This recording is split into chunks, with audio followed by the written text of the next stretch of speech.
அதுக்கப்புறம் வந்து திருநெல்வேலியிலிருந்து ஷேக் முன்னா என்பவர் கேட்குறார். என்ன கேட்குறாருன்னா, சுபுகு முன் சுன்னத் தொழுகை தொழும்போது நம்முடன் வானவர்கள் சேர்ந்து தொழுவார்கள் என்று ஹதீஸ் உண்டா? சுபுகு முன் சுன்னத் தொழுகைக்கு என்ன சிறப்பு, சுபுகு கடமையான தொழுகைக்கு என்ன சிறப்புன்னு அவர் கேட்குறார். அதாவது சுபுகுடைய முன் சுன்னத்தை நம்ம தொழும்போது மலக்குமார்கள்லாம் நம்மளோட சேர்ந்து அதை தொழுவாங்க அப்படின்னு ஒரு ஹதீஸ் யாராவது சொல்லியிருக்கிறாங்க. அப்படி ஒரு ஹதீஸ் இருக்குதான்னு கேட்குறாரு. நம்ம தேடி பார்த்த வகையில் வந்து அப்படி ஒரு ஹதீஸ் கிடைக்கல.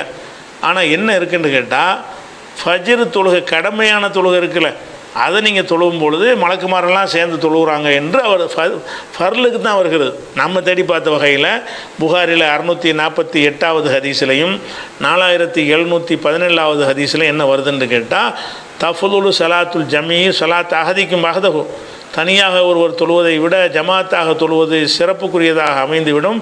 ஹம்சிம் ஐஸ்வரின ஜுஸா 25 மடங்கு சிறப்புக்குரியதாக அமைந்துவிடும் சொல்லிவிட்டு, ஓ தஜித்தமிவு மலாய்கத்துள்ளையிலு மலாய்கத்து நஹாரிஃபி சலாத்தில் ஃபஜ்ரி, ஃபஜ்ரு தொழுகையில் பகல் டியூட்டி இரவு டியூட்டி 2 மலக்களும் ஒன்று சேர்ந்து தொழுவார்கள்.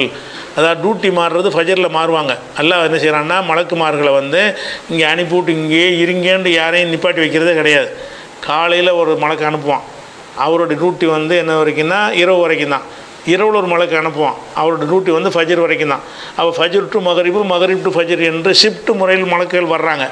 அப்போ 2 பேர் மலக்குகளுமே அந்த ஃபஜரில் என்ன செய்வாங்கன்னா, இவர் போகக்கூடிய மலக்கு, ஒரு வரக்கூடிய மலக்கு, ஃபஜரில் 2 பேரும் சந்திப்பார்கள், அந்த ஃபஜர் தொழுகையில் சேர்ந்து கொள்வார்கள் இருக்குது. ஃபஜர் தொழுகையிலிருந்து தான் அந்த ஹதீஸில் வருகிறது.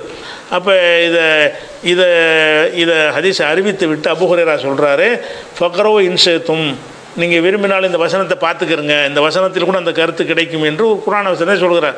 அதாவது 17வது சூறாவில் 78வது வசனத்தில் இன்ன குர்ஆனல் ஃபஜ்ரி கான மஷ்ஹூதா, ஃபஜ்ருடைய நேரத்து தொழுகையாகிறது கான மஷ்ஹூதன், அதில் வந்து மலக்குகள் ஆஜராகக்கூடியதாக இருக்கிறது அப்படின்னு குர்ஆனில் இருக்கிறது. இதைத்தான் இந்த வசனம் சொல்லுதுன்னு வேற சொல்கிறார்.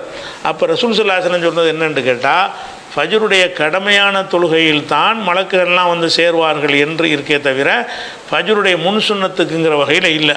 ஆனால் முன் சுன்னத்துக்கு என்ன ஒரு சிறப்பு சொல்லப்பட்டிருக்குன்னு கேட்டால், ரகாத்தல் ஃபஜ்ரி ஹைரும் மின துன்யா மாஃபிஹா, ஃபஜருக்கு முன்னாடி தொழுகிற ரகாத் என்பது துன்யாவை விட, துன்யாவில் உள்ள அனைத்தையும் விட மேலானது. முஸ்லீமில் ஹதீஸ் இருக்குது. அவ்வளோதான். ஃபஜ்ருடைய சுன்னத்துக்கு என்று மற்ற பிரத்யேகமாக ஒன்றும் கிடையாது.